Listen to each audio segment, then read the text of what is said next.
पड़े होंगे सर।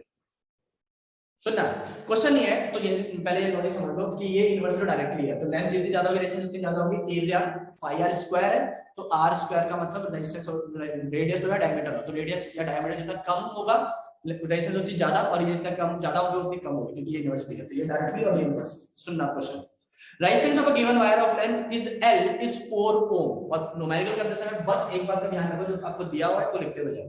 वो कह रहा है कि एक वायर है जिसकी रेजिस्टेंस है 4 ओम और उसकी लेंथ है L, उसकी लेंथ है L। इतना समझ में आ गया? आगे वो बोल रहा है, तो wire is stretched uniformly such that its length become 3L। अब उस वायर को पकड़ के क्या करा, मान लो फॉर एग्जांपल ये वायर है जिसकी लेंथ L थी और जिसकी रेजिस्टेंस उस टाइम 4 ओम थी, समझा है? मैंने इस वायर को पकड़ा और खींच दिया, ठीक है? अब ये जो नया ये जो वायर हो गया है, इसकी जो लेंथ हो गई है, इसकी लेंथ को मैं मान सकता हूं L डैश, जो नई लेंथ है उसको मैंने बोल दिया 3L। बताओ समझ में आ गया? ठीक है, नई लेंथ 3L हो गई। अब वो बोल रहा है नई रेजिस्टेंस निकालो जो स्ट्रेच्ड वायर है, तो इसका मतलब मुझे क्या निकालना है? मुझे निकालना है R डैश। तो नई रेजिस्टेंस को मैंने R डैश बना लिया, जो भी नई नई चीजों को मैं डैश लगा दे रहा हूं। समझ आया मैंने क्या बोला? पक्का क्लियर है? समझ रहा है? एक ही बच्चा ऑफलाइन भाई है, ठीक है, कि ऑफलाइन क्यों बुला रखा है? ये समझ में आ गया मैंने क्या बोला? अब दिमाग लगाना जरा ध्यान से, ठीक है भैया अब करते हैं। अब तुम इसको छोड़ दो अभी के लिए, इस पे ध्यान दो। अगर ये मेरे पास सारी वैल्यूज होती तो इसका कैसे फॉर्मूला आता, तो उसको दिमाग लगाना। देखो दो तरीके, एक तो बिल्कुल शॉर्टकट तरीका, बिल्कुल शॉर्टकट तरीका, ठीक है, लेकिन उससे पहले मैं तुम्हें थोड़ा लंबा वाला तरीका बता दूं। सुनो, फॉर्मूला था मेरे पास R rho L by A, ठीक है? दिमाग लगाओ, R कितना है 4, रो को रो छोड़ दो, लेंथ इसकी L ही है, और एरिया अभी के लिए मुझे पता नहीं, तो A मान लो। पक्का समझ में आया मैंने क्या बोला? ठीक है। और एक और चीज बताऊंगा मैं, इस क्वेश्चन पर बेस जितने क्वेश्चन बन सकते हैं वो सारे मैं बता दूंगा, इसलिए मैं रिकॉर्डिंग ऑन करी है। तो सुनना मेरी बात सुनो, इसकी इसका रेजिस्टेंस कितना आ गया, इस हिसाब से आ गया।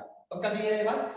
अब इसका निकालते हैं, इसका मैं इधर की तरफ निकाल रहा हूं, तो इसका क्या होगा दिमाग लगाना, इसकी R डैश होगा, रो L डैश होगा और A डैश होगा। फॉर्मूले में भी तो वही लगाना पड़ेगा मुझे जो मैं ले रहा हूं वैल्यूज, ठीक है? लेकिन तुम बोलोगे कि आपने रो पर क्यों नहीं लगाया डैश? आपने सब पे लगाया क्योंकि सब कुछ नया हो रहा है, तो आपने इस पे क्यों नहीं लगाया? क्योंकि हाँ मटेरियल सेम है, मैंने इसी वायर को खींचा है ना, तो ये कॉपर था पहले, खींचने के बाद भी तो कॉपर ही रहेगा ना भाई, नेचर तो चेंज नहीं हो सकता। तो नेचर देखो बिल्कुल इसीलिए रो का रो रखा हुआ है। लेकिन इस बार मुझे क्या क्या पता है, मैं यहाँ पे दूं, ठीक है, यहाँ पे। अब मुझे क्या क्या पता है, मुझे R डैश का कुछ नहीं पता, मुझे रो पता है, लेकिन L मुझे पता है। अब कितना है 3L है, तो मैं L डैश की जगह पे 3L लिख सकता हूँ। बताओ समझ में आया कि नहीं आया? और A तो A डैश है, बताओ समझ में आया कि नहीं आया? ठीक है। दूसरी एक और बात बताता हूं मैं तुम्हें, तुम A को A डैश लिखो या A लिखो, बात एक ही होगी। रीजन क्योंकि देखो उसने एरिया की कोई बात नहीं करी है, उसने ये बोला कि वायर को खींचा और लेंथ में चेंज आया। अब यहाँ पर दो तरीके के क्वेश्चन बनते हैं, अब मैं अलग कॉन्सेप्ट इंट्रोड्यूस कर रहा हूं, तो सुनना। देखो कभी कभी क्वेश्चन में क्या बोलता है कि मैंने वायर को खींचा, ठीक है, तो वो लंबा तो हो गया लेकिन वो पतला भी तो हो जाएगा। तो कभी कभी वो क्वेश्चन में पता है क्या बोलता है कि वायर को मैंने खींचा, उसकी लेंथ को मैंने डबल कर दिया, यहाँ पे तो 3L बोला, वो मान लो 2L बोल रहा है, डबल कर दिया, तो जो रेडियस है वो आधा हो जाता है। लेकिन यहाँ पे रेडियस की बात नहीं करी है, तो हम उसको A का A ही मानेंगे। समझ आ गया? तो मैं A बोलूं यहाँ पर, A का मतलब A बोलूं या फिर A डैश का मतलब A बोलूं, तो बात एक ही है। तो समझ आया कि नहीं? तो A डैश भी A के बराबर है, तो A लिखो या A डैश लिखो, बात एक ही है। तो A लिखूं, पता समझ आया कि नहीं आया? क्लियर है? अब यहाँ पे कैलकुलेशन करते हैं, यहाँ पे हम क्या कर रहे हैं कैलकुलेशन। सुनो, ये R अगर तुम्हें डैश से दिक्कत हो रही है तो 1 2 भी लिख सकते हो तुम लोग, ठीक है, अपॉन में R डैश इक्वल में R ऊपर निकाले, इसकी सारी वैल्यूज ऊपर लिखूंगा मैं, ठीक है, तो रो L बाय A अपॉन में वो सारी वैल्यू इधर आ जाएगी, रो 3L बाय A। दिल पर हाथ रखो और बताओ R की जगह पे 4 लिख सकता हूं? R की जगह पे 4 आ जाएगा, वो अगले स्टेप में कर दूंगा, लेकिन मैं यहीं पे कर रहा हूं 4। बताओ A से A कट जाएगा, पलटी मार सकते हो, बचा बता था विनाश काल की गाल ऐसे बोल रहे थे, है ना? तो तुम पलट सकते हो इसको, लेकिन पलटने की जरूरत है तुम्हें, तो सिंपल कैलकुलेशन पता ही है, सुंदर जी भी करा रहा हूं। L से L कट जाएगा, रो से रो कट जाएगा, बताओ समझ में आया कि नहीं आया? ठीक है, मैं एक काम करता हूं, थोड़ा सा नीचे कर देता हूं, बाद में करना ही है नीचे, ठीक है? समझ में आया मैंने क्या बोला? तो अब क्या बच जाएगा, तुम देखना जरा ध्यान से। अब यहाँ पे बच जाएगा सीधा सीधा 4 अपॉन में R डैश इक्वल में, ऊपर कुछ बचा क्या? नहीं बचा, तो 1 अपॉन में 1 बड़ा वाला डिवाइड 3 अपॉन में 1। समझ में आया? उल्टा कर दोगे तो क्या बचेगा? 4 अपॉन में R dash is equal to में 1 अपॉन में 3। बताओ ये सॉल्व करके ये आएगा कि नहीं आएगा? तो मैथमेटिक्स है, क्लियर है यहाँ तक? पक्का समझ में आया? क्रॉस मल्टीप्लाई कर दो तो भाई साहब R डैश कितना आ गया? 4 के 12। बताओ समझ में आया कि नहीं आया? 4 दिए 12। बताओ समझ में आ रहा है कि नहीं आ रहा? पक्का समझ में आया स्नेहा? विवेक दोबारा समझा दो यार, मैंने सब कुछ बोर्ड पे लिखा हुआ है, ठीक है? तूने 1-2 क्लासेस पहले की नहीं ली है, वैसे उससे कुछ फर्क नहीं पड़ेगा अगर तूने लास्ट क्लास ली है तो, ठीक है? भैया इतना बड़ा करके लिखना जरूरी है? देखो अभी मैं शॉर्टकट भी बताऊंगा, लेकिन क्वेश्चन पे डिपेंड करता है वो किस तरीके से पूछ रहा है। इस वाले क्वेश्चन में ना, इस वाले क्वेश्चन में इतना लंबा करने की कोई जरूरत नहीं, मैं तुम्हें शॉर्टकट बताऊंगा अभी। लेकिन कई बार क्वेश्चन में ना सारी वैल्यूज देता है, तो करना पड़ेगा, क्योंकि सारी वैल्यूज को आपको डिनोट करके दिखाना पड़ेगा कि भाई देख तूने ये बोला तो मैंने ये देख ये भी लिखा है, तूने ये बोला था मैंने ये भी लिखा है, सब कुछ लिखना पड़ेगा, ठीक है? लेकिन इस वाले क्वेश्चन में करने की इतना कोई जरूरत नहीं, मैं अभी शॉर्टकट भी बताऊंगा। पहले ये बताओ समझ में आया कि नहीं आया? क्लियर है आता है? अब मैं तुम्हें शॉर्टकट बताता हूँ, तुम्हें कुछ पूछना है कुछ? अगर ये क्वेश्चन ज्यादा नंबर में आया तो ये अरे नहीं, ज्यादा नंबर पे कुछ नहीं डिपेंड करता यार। एक तो ना मेरे को तुम लोगों का क्वेश्चन सबसे ज्यादा एक दिक्कत वाला ये लगता है कि भैया अगर ये 5 नंबर में आ गया तो, भैया अगर ये 3 नंबर में आ गया तो, भाई मेरे बहन मेरे जो भी हो, ठीक है? सिंपल सा आंसर क्वेश्चन ये है कि जो एग्जामिनर क्वेश्चन बना रहा है उसको भी तो पता है कितना ज्यादा तरीके से किया जा सकता है, तो उसकी वैल्यू उसी हिसाब से रखता है वो। ये तुम्हारा बच्चों वाला माइंडसेट मत सोचो, मतलब ये तुम्हारे स्कूल का टीचर पेपर नहीं बना रहा है कि वो है 2 लाइन का क्वेश्चन लेकिन 5 नंबर का दे दिया, ऐसा नहीं होगा। वो जितने मतलब जितना बड़ा क्वेश्चन बन सकता है, जितना बड़ा उसका आंसर बन सकता है, जितना कॉम्प्लेक्स बन सकता है, वो उसी हिसाब से नंबर भी रखेगा उसके। वो बेवकूफ नहीं है एग्जामिनर, ठीक है? अगर वो क्वेश्चन 3 नंबर के लायक है तो 3 नंबर में ही आएगा, अगर वो क्वेश्चन 1 नंबर के लायक है तो 1 नंबर में ही आएगा, वो 5 नंबर में नहीं आएगा, ठीक है? आता है? तो अब मैं तुम्हें शॉर्टकट बताता हूँ यार। खुद सोचो, एरिया तो हमने कांस्टेंट माना हुआ था, तो एरिया को छोड़ ही दो, तो तुम्हें एक रिलेशन ये पता है, सारी कैलकुलेशन में कट कर दूंगा, सुनना। तुम्हें ये पता है कि रेजिस्टेंस लेंथ के डायरेक्टली प्रोपोर्शनल है। अगर लेंथ अगर जितनी ज्यादा होगी, रेजिस्टेंस कितनी ज्यादा होगी? लेंथ 3 टाइम्स बढ़ गई, रेजिस्टेंस 4 थी, तो ये भी तो 3 टाइम्स बढ़ जाएगी, 4 दिए 12। बताओ समझ में आया मैंने क्या बोला? एक सेकंड बताओ समझ में आया कि नहीं आया? डायरेक्ट रिलेशन भाई, डायरेक्टली रिलेशन थी वो, सॉरी डायरेक्टली रिलेटेड थी। ये जितनी ज्यादा बढ़ता है उतना ज्यादा ये भी बढ़ता है, तो ये 3 गुना बढ़ा तो ये 3 गुना बढ़ेगा, तो पहले ये 4 था तो 3 गुना बढ़ने पर ये भी 4 12 हो गया, तो 12 सब लगेगा। बताओ समझ में आया कि नहीं आया? शॉर्टकट बताओ समझ में आया कि नहीं आया? पहले ये शॉर्टकट वाला तरीका समझ में आया कि नहीं आया? कितना लंबा तरीका, इंग्लिश में बोलते हैं got the crack, got the crack mode the answer. बताओ समझ में आ रहा है कि नहीं आ रहा? तो डायरेक्ट आंसर यही है, अगर नहीं समझ में आया अच्छी बात है। अब मैं तुम्हें अलग अलग तरीके के क्वेश्चंस बताऊंगा कि इसी कॉन्सेप्ट पे कैसे बन सकता है। तो सुनो, मैंने क्वेश्चन तो अभी बताया, ये वायर है, इसको मैंने खींच दिया तो डबल हो गई लेंथ, लेकिन अगर ये बोल दे क्वेश्चन के अंदर कि रेडियस हाफ हो गया, तो क्या करते हैं हम? यहाँ पे एरिया को बाय 2 कर देते, मतलब एरिया के लिए फिर ना रेडियस का कांसेप्ट लेना पड़ता। यहाँ पे तुम ए नहीं लिख सकते थे, फिर तुम यहाँ पे लिखना पड़ता r डैश और r/2, बाकी सब कुछ सेम रहता। तो पाई से पाई कट ही जाता, r से r कट ही जाता, 1/2 ऊपर जाके 1/2 का स्क्वायर, क्योंकि r का स्क्वायर पाई r स्क्वायर, तो 1/4 हो जाता। तो एरिया में डबल होती है सारी चीजें, ये बस दिमाग में रखना। क्यों? क्योंकि यहाँ पर जो फॉर्मूला बनता है एरिया, मतलब एरिया फॉर्मूला पाई r स्क्वायर, तो r पे अगर असर पड़ेगा तो स्क्वायर का आंसर डालोगे।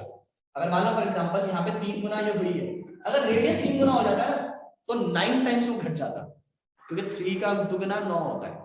बताओ समझ में आया कि नहीं आया? हाँ अरे वही दुगना मतलब स्क्वायर। बताओ समझ में आया कि नहीं आया? चलो मैं क्वेश्चन और करा देता हूँ, ये समझ में आ गया होगा। तो इतना लंबा कहानी की तरह है, एक सेकंड,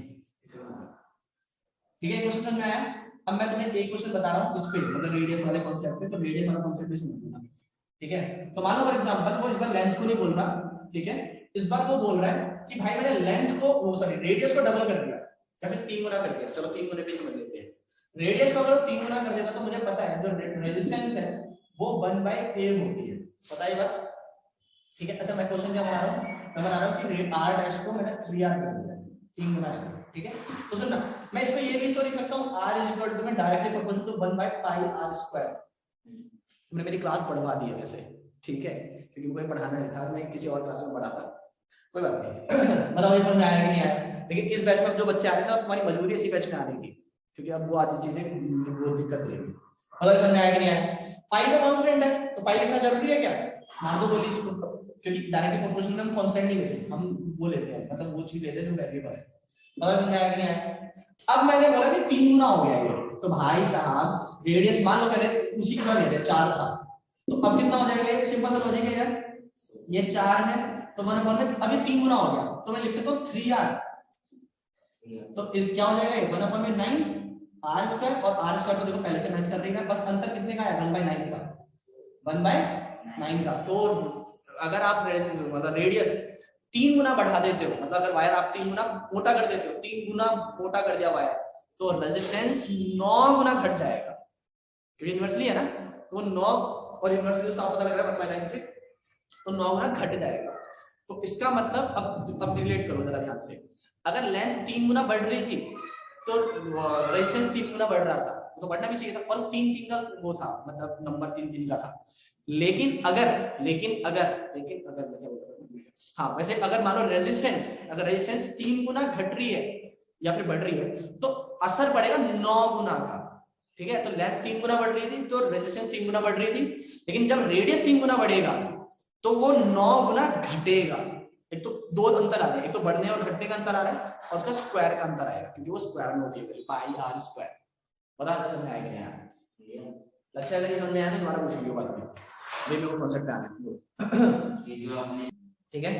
बाकी मतलब ये वाली मैं रिकॉर्डिंग डाल दूंगा, इसमें देख लेना चीज है, ठीक है। बाकी इसको एंड करूंगा, बाकी क्लास पे कंटिन्यू करते हैं।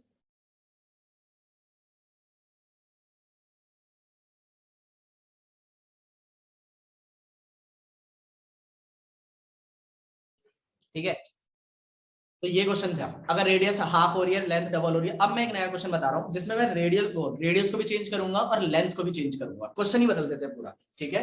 मान लो फॉर एग्जांपल अभी तक हमने जो क्वेश्चन किया उसमें क्या करा, एक बार लेंथ को हाफ और डबल कर दिया, ठीक है। एक बार रेडियस को डबल ट्रिपल जो भी करना है तुम्हें, मान लो यहाँ पे मैं ट्रिपल की जगह पे 2 गुना बोलता था, यहाँ पे 4 का अंतर आता है, समझ में आ रहा है, क्योंकि 2 का स्क्वायर 4 होता है। लेकिन मान लो फॉर एग्जांपल एक क्वेश्चन के अंदर वो ये बोल देता है कि मैंने इस बार लेंथ को भी चेंज कर दिया और रेडियस को भी चेंज कर दिया, समझ में आ रहा है मैं क्या बोल रहा हूँ। और एक और इसके अंदर और 2 केस हो सकते हैं कि लेंथ को भी बढ़ाया और रेडियस को भी बढ़ाया, या फिर लेंथ को भी घटाया और रेडियस को भी घटाया, लेकिन उल्टा भी हो सकता है, लेंथ को बढ़ाया रेडियस को घटाया। तो कुछ भी बोलेगा वो, तुम्हें वैसी वैल्यू डालनी है बस, समझ में आ रहा है, करके देखते हैं जरा। बताओ डबल वाले ट्रिपल वाले तो तुम्हें समझ में आ गए, हाफ करके देखें क्या, हाफ करके दिखाते हैं। तो सुनो, मान लो फॉर एग्जाम्पल वो बोल रहे हैं कि एक वायर एल है, एक बार चलो मैं तुम्हें एग्जांपल देता हूं। मान लो फॉर एग्जांपल एक वायर है मेरे पास, ठीक है। ये वायर जो है ना वो ये रहा वो वायर, ठीक है। ये वायर वो बोल रहा है कि एल्यूमिनियम का वायर है। कौन सा वायर है ये, एल्यूमिनियम का वायर है, क्लियर है ये बात। इस वायर की जो लेंथ है वो एल है, समझ में आ गया। इस वायर की जो रेडियस है वो आर है, समझ में आ गया। और ये जो रेजिस्टेंस पैदा करता है वो कैपिटल आर है। मतलब समझ में आया कि नहीं आया, ये क्लियर है। उसने बोला कि इस वायर को पकड़ के मैंने खींच दिया, इस वायर को पकड़ के मैंने क्या खींच दिया, आई मत समझ लेना इसको, ठीक है। ये आई नहीं है, ये आर है, समझ में आया। इस वायर को पकड़ के मैंने खींच दिया, इस वायर को पकड़ के ऐसा खींचा कि इसकी जो लेंथ है ना वो इसके 2 गुना हो गई। वायर लेंथ क्या हो गई, 2 गुना हो गई। तो पिछले वाला अगर एल था तो अब क्या हो जाएगा 2L, सिंपल सी बात है ना। लेकिन चलो अभी कंफ्यूजन कम रखने के लिए इसको हम एल डैश मान लेते हैं, जो नई लेंथ है वो एल डैश है, और जो नया आर आया है वो आर डैश है। बताओ समझ में आया कि नहीं आया, पक्का समझ में आया मैंने क्या बोला। और जो नई रेजिस्टेंस निकल कर आई होगी वो आर डैश होगी। बताओ समझ में आया कि नहीं आया। तो जो मेरे पास पुराना वायर था उसके पास एल आर और आर था, इसके पास सब कुछ डैश डैश डैश लगा दो, या फिर तुम 1 1 1 भी लगा सकते हो, ठीक है। और कंफ्यूजन कम करने के लिए इसको 1 मान लेते हैं, 1 लगाओ या डैश लगा दो, डैश ही ठीक है। चलो क्या समझ में आ गया मैंने क्या बोला। मान लो फॉर एग्जांपल इस क्वेश्चन के अंदर थोड़ा सा और कॉम्प्लिकेशन बढ़ाते हैं। मान लो फॉर एग्जांपल मैं बोल देता हूं कि पिछले वाला जो वायर था उसकी लेंथ डबल हो गई और रेडियस मान लो आधी हो गई है, समझ में आ गया। तो मेरे को साफ साफ पता है कि जो एल डैश है वो पिछले वाले वायर से 2 गुना है। पता समझ में आया कि नहीं आया, पिछले वाले वायर के 2 गुना है, क्योंकि देखो ना ये इतना बड़ा और ये डबल है, तो एल डैश इसके 2 गुना होगा ना। पता समझ में आया कि नहीं आया, ठीक है। मतलब एल इन दोनों को बराबर करने के लिए तो यहाँ पे 2 मल्टीप्लाई करूंगा ना, तो मैथमेटिक्स का पॉइंट है। दूसरा आर डैश जो है वो पिछले वाले के पतली हो गई है, पिछला वाला मोटा वायर था और ये पतला वायर है। इसको मोटा भी दिखा देते हैं चलो, ठीक है। इसको थोड़ा सा मोटा करके भी दिखा देते हैं, कंफ्यूजन नहीं खत्म हो जाए। तो ये लो इसकी रेडियस ये रही, ठीक है, और ये पतला हो गया वायर, ठीक है। तो पिछला वाले वायर से ये क्या हो गया r/2। बताओ ये रिलेशन समझ में आया कि नहीं। अगर ये रिलेशन समझ में आ गया तो सब कुछ समझ में आ गया, क्लियर है ये बात, पक्का समझ में आ गया यहाँ तक। अब दिमाग लगाना जरा ध्यान से कि पिछले वाले वायर की लेंथ l थी, रेडियस r था, और वो जो रेजिस्टेंस ऑफर करता था वो कैपिटल R था। सॉरी ये रहा, इस वायर को मैंने पकड़ के खींच दिया, जिसकी नई लेंथ उसकी डबल हो गई है तो l डैश मान लिया, रेडियस लेकिन आधा हो गया तो r डैश मान लिया, और ये जो नई रेजिस्टेंस निकल कर आएगी या फिर मुझे तो पता लगानी है वो r डैश। बताओ समझ में आया कि नहीं आया। क्लियर है? अब वो क्वेश्चन बोल रहा है कि पिछले वाले, अब कोई वैल्यू नहीं है यहाँ पे, कोई वैल्यू नहीं है, कॉन्सेप्ट समझा रहा हूँ देखिए मैं। तो वो बोल रहा है कि पिछले वाला रेजिस्टेंस जो था और जो नया रेजिस्टेंस है दोनों का एक वो निकालो, रेशियो निकालो। तो बेसिक सी बात मुझे क्या निकालना है, आर अपॉन में आर डैश का रेशियो निकालना है। समझ आया मैंने क्या बोला, आर अपॉन में आर डैश का रेशियो निकालना है। इन दोनों का रेशियो निकालने के लिए पहले मैं इसका आर को सॉल्व कर लूंगा, इसको अलग सॉल्व कर लूंगा, दोनों को मर्ज कर दूंगा। समझ में आ रहा है मैं क्या बोल रहा हूँ? तो सुनो, और ये वायर भी कौन सा है, एल्यूमिनियम है, क्योंकि वायर का मटेरियल चेंज नहीं हुआ है, ये बात याद रखना। तो इसका मतलब मुझे रो सेम रखना पड़ेगा। क्लियर है आता है? तो सुनो, पहले इस वायर की रेजिस्टेंस निकालते हैं यार। इस वायर के, अब ये तुम्हें रिलेशन समझ में आ गया होगा, ठीक है? इस वायर की रेजिस्टेंस निकालते हैं। तो इस वायर की रेजिस्टेंस कितनी आएगी, R equal to rho L by A का मतलब पाई आर स्क्वायर, तो पाई आर स्क्वायर। बताओ इसका तुम्हें समझ में आया कि नहीं आया? पक्का समझ में आ गया मैंने क्या बोला? अब मैं इसकी अगर रेजिस्टेंस निकालूंगा तो क्या निकल कर आएगी, R dash is equal to में रो L डैश अपॉन में पाई R डैश का होल स्क्वायर। समझ में आया कि नहीं आया? अब मुझे एक और चीज पता है कि L डैश की वैल्यू मुझे पता है 2L है, और R डैश की वैल्यू मुझे पता है R/2 है कि नहीं? क्लियर है ये बात? तो चलो डाल के देखते हैं value.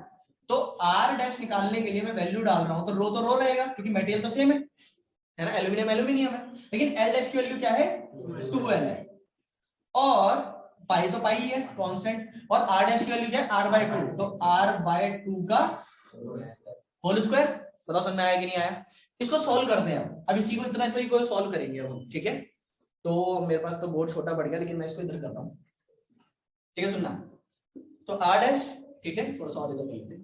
R dash is equal to में कितना आ गया, 2 रो L अपॉन में पाई R स्क्वायर अपॉन में 4। बताओ समझ में आया कि नहीं आया?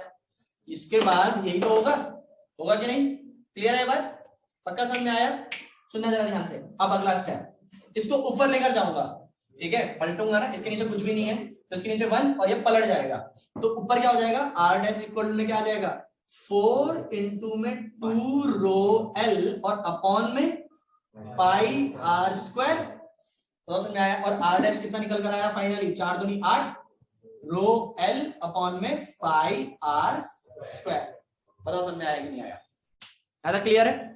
अब मेरे को R डैश की वैल्यू पता है, और मुझे R की वैल्यू तो पहले से ही पता है, और मुझे निकालना है R अपॉन में R डैश का रेशियो। तो इसकी वैल्यू और इसकी वैल्यू को रेशियो में डाल दूंगा, अपना भी रेशियो निकल कर आ जाएगा। करके देखते हैं, ठीक है? इधर कर रहा हूं मैं, पूरा कैमरा इधर मोड़ रहा हूं मैं, दिमाग लगाना जरा ध्यान से। तो मेरे पास R की वैल्यू पता है मुझे, और R डैश की वैल्यू पता है मुझे, ठीक है?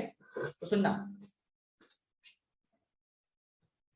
R अपॉन में R डैश, तो R की वैल्यू है ये रो L by pi R square upon में ये रहा 8 रो L अपॉन में पाई R स्क्वायर। अब देख लो कोई भी डैश वैश भी नहीं है, ठीक है? तो सुनना, अभी भी काट सकते हो, लेकिन पलट के काटते हैं। चलो, तो R अपॉन में R dash is equal to में पलट दोगे, ठीक है? तो रो L अपॉन में पाई R स्क्वायर इंटू में पाई R स्क्वायर अपॉन में 8 रो L। बताओ समझ में आया कि नहीं आया? क्लियर? पाई R स्क्वायर से पाई R स्क्वायर कट गया, रो L से रो L कट गया, तो बचा क्या, R अपॉन में R dash is equal to में 1 अपॉन में 8। तो R अपॉन में R डैश का रेशियो कितना आ गया, 1:8 का रेशियो। तो मतलब अगर आप किसी वायर की लेंथ को डबल कर दो, रेडियस को हाफ कर दो, तो जो नई रेजिस्टेंस निकल कर आएगी उसका जो रेशियो होगा वो 8 गुना बढ़ जाएगा, क्योंकि क्रॉस मल्टीप्लाई करोगे तो क्या हो जाएगा, सॉरी घट जाएगा, 8 गुना घट जाएगा। अगर आप किसी वायर की लेंथ को डबल कर देते हो और रेडियस को हाफ कर देते हो तो 8 गुना घट जाएगी रेजिस्टेंस। बताओ समझ में आया? तो अगर पहले रेजिस्टेंस वो 12 ओम की, अगर मान लो फॉर एग्जांपल 60 ओम की ऑफर करता था, तो 8 गुना घटा दो तो 5 ओम की रह जाएगी, अगर आपने लेंथ डबल करी और रेडियस हाफ कराया तो। समझ में आया? अगर मैं इन चीजों को 3 गुना कर दूं तो यहाँ पे मुझे कैलकुलेशन में 3 करके सॉल्व करना पड़ेगा, तो एंड में क्या होगा, यहाँ पर क्या हो जाएगा, 3 आ जाएगा और यहाँ पे 9 आ जाएगा, ठीक है? तो यहाँ पे तुम्हें उसी तरीके से सॉल्व करना पड़ेगा। बताओ समझ में आ रहा है कि नहीं आ रहा? क्लियर है ये बात? तो यहाँ पे 9 हो जाएगा और यहाँ पे 3 हो जाएगा, तो 9 3 27, तो यहाँ पे 27 का फैक्टर आएगा, तो 27 गुना हो जाता है, घट जाता 27 गुना। अभी अगर किसी को कंफ्यूजन है, थोड़ी सी भी कंफ्यूजन है तो बोलो, अगर किसी को थोड़ी सी भी कंफ्यूजन है तो बोलो। बताओ समझ में आया कि नहीं आया? पक्का समझ में आया मैंने क्या बोला? ठीक है, बढ़ नहीं जाएगी सर, घट जाएगी, क्योंकि क्रॉस मल्टीप्लाई करो ना, R इज इक्वल टू में R डैश बाय 8, तो जो नई वाली रेजिस्टेंस को बराबर करने के लिए वो इस तरीके से होती है, तो पुरानी वाली रेजिस्टेंस 8 गुना डिवाइड कर दोगे तो इसका मतलब क्या हो जाएगा, पुरानी वाली के बराबर है, तो इसका मतलब 8 गुना घट गई है, ठीक है? ये रिलेशन निकालने तो जरूरी है, ये रिलेशन समझने जरूरी है, क्योंकि देखो सिंपल सी बात है, लेंथ डबल हो गई है, तो मैं जब बचपन में छोटा था ना, मतलब बचपन में छोटे ही होते सारे, ठीक है, जब मेरे को कंफ्यूजन यही रहती है मैं 2 इधर मल्टीप्लाई करूं या 2 इधर मल्टीप्लाई करूं। बस इतना सा सिंपल सा फैक्टर सोचो कि आप जिसको बराबर करना चाहते हो तो उसको आपको देखो इक्वल का साइन होता है बराबर करना, तो बराबर करने की कोशिश करो। अब दिमाग लगाओ, पिछले वाली लाइन छोटी थी और बाद वाली लाइन बड़ी है, तो इसके बराबर इसको लाना है ना मुझे, तो इसके साथ 2 मल्टीप्लाई करूंगा ताकि इसके बराबर इसकी औकात के बराबर खड़ा हो सके। सिंपल सा लॉजिक समझ में आया मैंने क्या बोला? अगर ये छोटा बच्चा है, ये बड़ा बच्चा है, तो इस छोटे बच्चे को सपोर्ट प्रोवाइड करूंगा ना मैं, तो छोटे बच्चे को सपोर्ट प्रोवाइड करने का मतलब 2 इधर मल्टीप्लाई करूंगा छोटे बच्चे के साथ। सिंपल सा तरीका, समझ में आ रहा है? तो जो नीचे होता है औकात में उसको बराबर लाना होता है, तो इसके साथ मल्टीप्लीकेशन करते हैं, या फिर बड़े वाले के साथ डिवाइड कर दो, है ना? या तो आप l डैश अपॉन में 2 कर देते, बात वही होती, या फिर इधर की तरफ 2 मल्टीप्लाई कर दो, बात वही है। बताओ समझ में आया कि नहीं? ये सबसे सिंपल हैक है ये पता लगाने के लिए कि मैं 2 3 किधर मल्टीप्लाई किधर डिवाइड क्या करूं। बताओ समझ में आया कि नहीं आया? क्लियर है यहाँ तक? देखो समझ में आ रहा है ना? देखो l डैश में डबल हुआ था तो देखो मैंने यहाँ पे 2 मल्टीप्लाई करा है, लेकिन ये हाफ हुआ तो देखो मैंने डिवाइड करा, तो बात तो वही आ गई ना, वही तो समझाने की कोशिश कर रहा हूं मैं। क्योंकि देखो इसका रेडियस ज्यादा था, ये मोटा था ज्यादा, और ये पतला है, तो पतले के साथ खड़ा होऊंगा मैं, और पतले के साथ खड़े होने के लिए क्या करूंगा, तो पतले में मल्टीप्लाई करूंगा या बड़े वाले में डिवाइड, तो बड़े वाले में मैंने डिवाइड कर दिया ना। समझ में आ रहा है? तो हमको कमजोर के साथ खड़ा होना है। अगर आप कमजोर के साथ खड़े हो तो उसके साथ मल्टीप्लाई कर दो, ताकतवर के साथ खड़े हो तो डिवाइड कर दो। बताओ समझ में आया कि नहीं आया? पक्का समझ में आया? खत्म। यहाँ तक किसी को कंफ्यूजन है तो बोलो। रेडियस कम होगी तो रेजिस्टेंस बढ़ेगी, बिल्कुल सही बात है, लेकिन स्क्वायर के फैक्टर से, क्योंकि वहां पे स्क्वायर भी होता है। लेंथ डायरेक्टली होता है, लेंथ 3 गुना बढ़ी रेजिस्टेंस 3 गुना बढ़ेगी, लेंथ 4 गुना बढ़ी रेजिस्टेंस 4 गुना बढ़ेगी, लेंथ 50 गुना बढ़ी तो रेजिस्टेंस 50 गुना बढ़ेगी। लेकिन रेजिस्टेंस के साथ उल्टा हो, मतलब उल्टा तो होता है लेकिन साथ साथ में स्क्वायर का फैक्टर होता है। तो अगर रेडियस अगर 2 गुना बढ़ा, रेडियस अगर 2 गुना बढ़ा तो 2 का स्क्वायर 4, रेजिस्टेंस 4 गुना घटेगी। अगर रेडियस 3 गुना घटा, अगर रेडियस 3 गुना घटा तो वो 3 का स्क्वायर 9 गुना बढ़ेगी। तो स्क्वायर पहले तो स्क्वायर लगाओ और उसका उल्टा कर दो काम। बताओ समझ में आ रहा है कि नहीं आ रहा? क्लियर है बात? खत्म। या तो किसी को समझ में नहीं आया तो बोलो क्लियर है बात? ये कॉन्सेप्ट को पिछले सेशन में बताना था लेकिन उस क्वेश्चन के चक्कर में दिक्कत हुई, तो बताओ यहाँ तक समझ में आया कि नहीं आया? पक्का क्लियर है? यहाँ तक अगर किसी को इससे पहले वाला जो पार्ट मैंने बताया जो शॉर्ट तरीका था वो एक अलग वीडियो में रिकॉर्डेड है, ठीक है, मैं दोनों एक साथ डाल दूंगा, ठीक है, और इस वाला पार्ट ये रहा। पक्का क्लियर है यहाँ तक? तो अगर किसी को थोड़ी सी भी कंफ्यूजन हो रही है तो ये बार बार बैकअप देख सकते हो, और मैंने पूरा का पूरा चैप्टर नंबर ये 12 पूरा ऐप पर अपडेट कर दिया, साइट पर अपडेट कर दिया, तो तुम कहीं से भी जाके देख सकते हो। पूरा चैप्टर नंबर 8 ये पूरा अपडेटेड है। दूसरी बात, इसके मैंने नोट्स तो छोड़ो नोट्स अपडेटेड ही है, उसके बाद इसके मैंने असाइनमेंट भी अपडेट कर दिया है आज, तो चैप्टर नंबर 8 का असाइनमेंट भी अपडेटेड है। समझ में आया?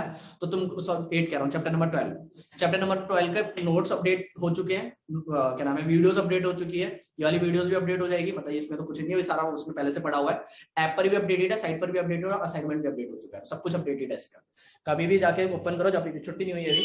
दूसरी इंपॉर्टेंट बात ये क्या नाम है, चैप्टर नंबर 4 एक तो क्या नाम है जो मेरी साइट पर पढ़े हुए हैं, असाइनमेंट जो पढ़ा हुआ है उसको कोई सॉल्व करके डालेगा, पीडीएफ बना के भेजेगा प्रॉपर सारे आंसर सही, तो उसको मैं अपनी साइट पर अपडेट कर दूंगा। तुमने देखा होगा लास्ट ईयर 4 बच्चों के नाम लिखे हुए हैं उस पर, जाके देखा ना? तो देखा किसी ने? 4 नहीं देखा है, अच्छी बात है। तो 4 बच्चों के नाम लिखे हुए हैं उनमें से 4 में से 3 बच्चों के 90, एक बच्चे के 96, एक के 96 है, एक के 95 है, एक के 90 है, और एक बच्चे के 87 है। तो 4 बच्चे वो टॉपर थे, मतलब मैं किसी को ऐसा नहीं बोला कि तुम आंसर सॉल्व करोगे तुम भी टॉपर बन जाओगे, लेकिन उन बच्चों ने आंसर भेजे थे जो कि सही थे, तो वो टॉपर थे, तो इसका मतलब वो मेहनत कर रहे थे। समझ में आया मैंने क्या बोला? सेम गोस फॉर ये वाला। और अगर मेरी कोई बुक के क्वेश्चन सॉल्व करके प्रॉपर पीडीएफ बना के भेजेगा तो वो भी अपडेट कर दिया जाएगा ऊपर तुम्हारे नाम के साथ, ऑब्वियस सी बात है। बताओ समझ में आया कि नहीं आया? ज्यादा समझ में आ रहा है मैं क्या बोल रहा हूँ? यहाँ तक अगर किसी को कुछ पूछना है तो पूछो, ठीक है। नोट्स क्या नाम है तो मेरी बुक में है और ऐप पर अपडेट हो जाएंगे, अपडेट हो रखे होंगे वैसे ऐप पर, ठीक है, क्योंकि ये चैप्टर मैं फर्स्ट टर्म में भी पढ़ा चुका हूँ, तो मैंने फर्स्ट टर्म में पहले सब कुछ अपडेट कर दिया था, ठीक है। लेकिन हाँ असाइनमेंट वगैरह आज कल ही रात को अपडेट करें। ये किसी को अगर समझ में नहीं आया तो बोलो, वरना मैं दोबारा समझाऊंगा, वरना ही खत्म हो चुका है, ठीक है। इसके बाद आप कुछ भी करेगा टीचर तुम आराम से कर लोगे, ठीक है। इसको वो 2 गुना करे, 3 गुना करे, 50 गुना करे, कुछ भी करे, तुम्हें समझ में आ रहा है मैं क्या बोल रहा हूँ? एक बात याद रखना, लेंथ को जब आप डबल कर देते हो खींचकर तो रेडियस हाफ हो जाता है, लेंथ को 3 गुना कर दोगे तो रेडियस 3 गुना घट जाएगा। समझ में आ रहा है मैं क्या बोल रहा हूँ? लेकिन क्वेश्चन में जब तक वो नहीं बोल रहा तब तक अपना दिमाग मत लगाना, ठीक है। वो क्वेश्चन में बोलेगा कि लेंथ को मैंने डबल कर दिया तो रेडियस पर असर पड़ रहा है, अगर पड़ रहा है बोल रहा है तो आप करो वो काम, समझ में आ गया।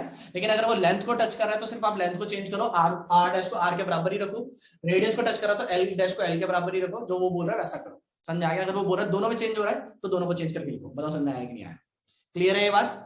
यहाँ तक किसी को कंफ्यूजन है तो बोलो, वरना मैं वाला सेशन एंड कर रहा हूँ। ठीक है। चैप्टर 4 के असाइनमेंट में तो डिलीटेड पोर्शन के भी क्वेश्चन है तो वो भी करने नहीं। अगर चैप्टर नंबर 4 में डिलीटेड क्वेश्चन के पोर्शन है तो उस क्वेश्चन को लिखकर वहां पे लिख दो डिलीटेड पार्ट का ये। ठीक है, तो मैं समझ जाऊंगा अपने आप ही। ठीक है, मैं इस रिकॉर्डिंग को एंड कर रहा हूँ।